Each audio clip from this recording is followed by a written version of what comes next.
Hello everyone, we have already started a 7th chapter, that is metals and non-metals. So this is a part 5 video of this chapter. Let's start the chapter.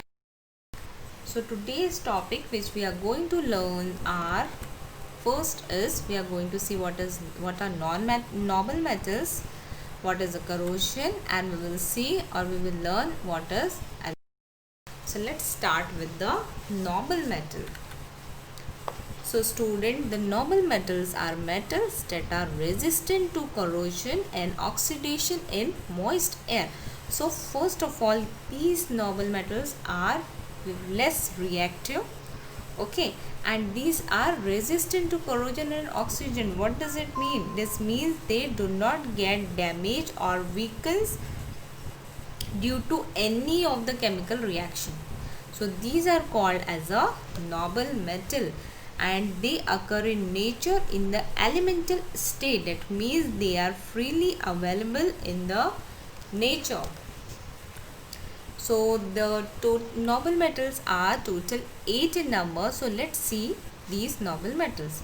So it is ruthenium, rhodium, palladium, silver, osmium, iridium, platinum and gold. So these 8 are known as the noble metals. Gold, which is 100% pure, is called 24 karat gold. Now gold is 100%, okay. 100% pure means no other metal is mixed with the gold. Then it is called as 24 karat gold. Pure gold is soft. As a result, the ornaments made from pure gold bend or break due to pressure. So student, pure gold is soft in nature. So if the jewelry or ornaments will made by the pure gold, it will easily break or bend due to pressure applied. So that's why, and therefore goldsmith mix it with certain proportion of copper or silver, okay. So here 24 karat gold is not used to make ornaments or jewelry. Why? Because it is very soft, and due to its soft nature, a goldsmith will mix the 24 karat gold with certain proportion of copper or silver to give it a hard shape. And ornaments are made from 22 karat gold with still smaller carat value, because this is mixed with copper and silver, which gives ornament a hard shape, okay.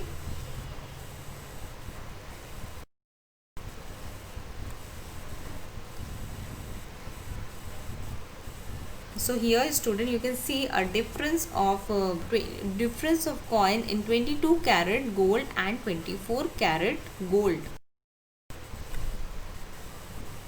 Now next we are going to learn about the uses of metal. So first is gold, silver and platinum are used to prepare ornaments. That means jewelry or other ornaments are prepared by these noble metals like gold, silver and platinum. Gold, silver and platinum. So silver used in medicine. It has antibacterial property. So the medicine contain less amount of silver. So whatever bacterial infection present in our body, silver will kills a bacteria, and therefore it is called as having antibacterial property.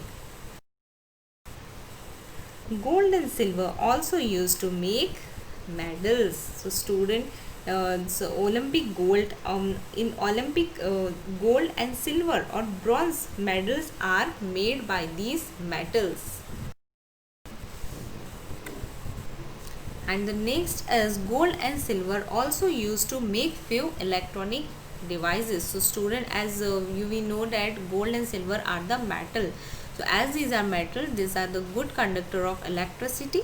So these metals are used to make few of the electronic devices.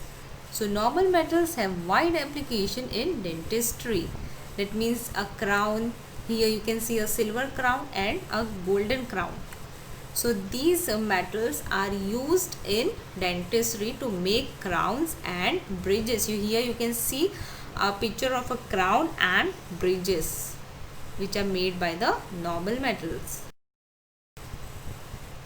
Platinum, palladium metals are used as catalyst. Now here, what is a catalyst?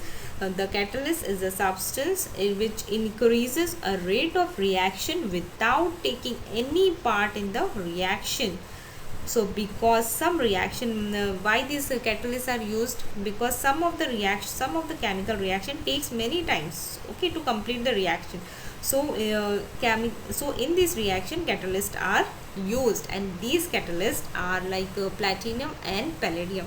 So in different chemical reaction, scientists are using different types of catalyst. Now we will learn about the purity of gold. So when we ask rate of gold in any gold shop, it always differ, isn't it? Why is it? So gold is a noble metal. So student, if we are going to ask the prices or values of gold in different shop, they are different, and this different values depends on the different purity of the gold. So pure gold is soft. Just now we have seen this, that pure gold is soft, and these pure gold is known as a 24 karat gold, and therefore ornaments prepared by pure gold may break or bend due to pressure. So it is very important to mix other metals to make the ornament. Why? Because pure gold is very soft, and it may be break or bend due to applied pressure. Hence what does they do? The goldsmith add a specific amount of copper or silver in pure gold so that they can retain their proper shape, or they can hold their proper shape, and they does not break or bend due to any of the external pressure. So to prepare ornaments, 22 karat gold is used. Only 22 karat golds or 18 carats, 14 karat golds are used, but 24 karat golds are not used to prepare a jewelry. Why? Because the nature of that gold is soft.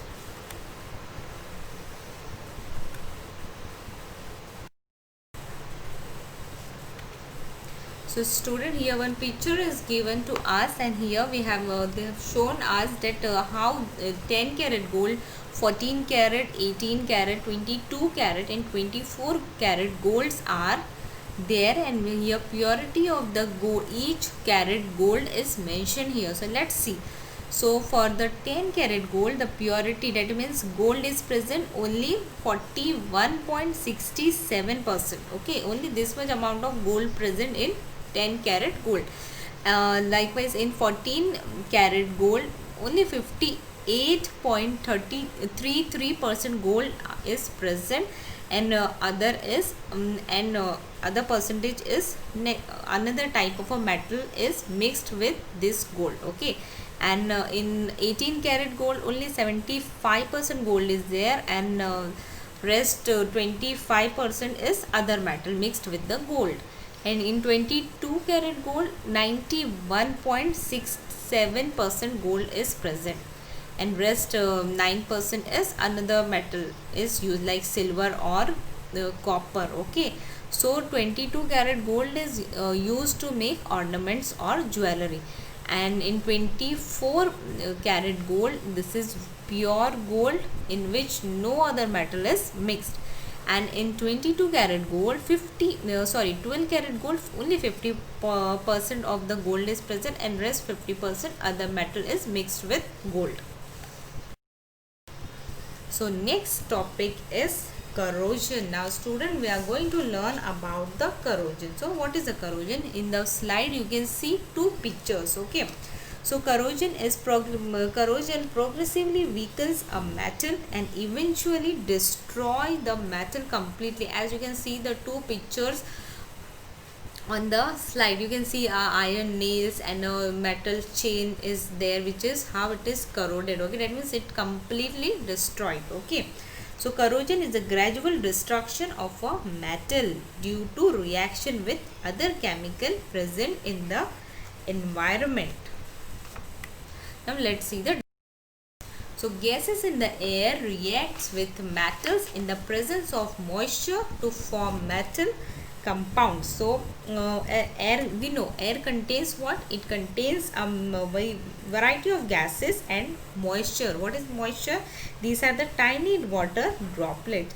So when all the gases of air and moisture reacts with a metal, a chemical reaction will takes place, and that metal will completely destroy.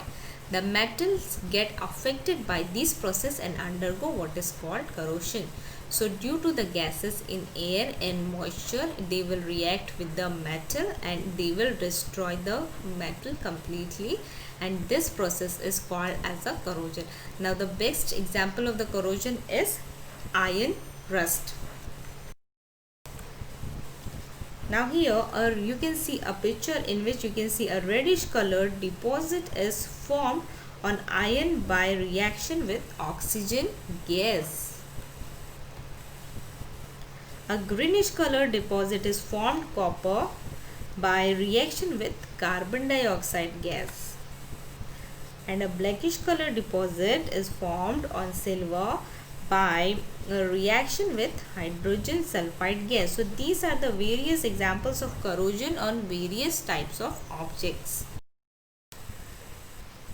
Iron is arrested by zinc plating, and due to these processes, the contact of metal surface with air is lost and corrosion cannot occur, as the chemical reaction cannot occur. So these are the process by which the metal is prevented by corrosion. Now let us understand about the alloy. So here one picture is displayed to you in which you can see a pure metal. Okay, so pure metal X, that means this is a one type of a metal is mixed with another type of a metal, that is pure metal Y. So pure metal X will combine with the another pure metal Y to form a new type of a metal, and these new type of a metal which is formed by the mixing of two pure metal is known as a alloy. Now let's see a definition. A homogeneous mixture of two or more metals or a homogeneous mixture of metal with non-metal is called alloy. Now what is homogeneous? A mixture which forms only one uniform phase.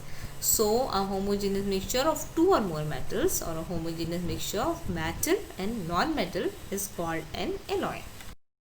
Alloys are made by mixing the constituent element and as per the requirement. So the very common example of alloy is the stainless steel utensil, which you can see and we are using at our home, are made of an alloy of iron with carbon and chromium with nickel. The alloy bronze is formed from copper and tin. Now again here it is a bronze. Now bronze is a new type of alloy which is formed by copper and tin. You can see a nut which is present on left side and a bronze medal. So these are the examples of alloy bronze. So student, here we have completed our this chapter, that is metals and non-metals. You all have understood this very well. That's it for today's video, students. Thank you.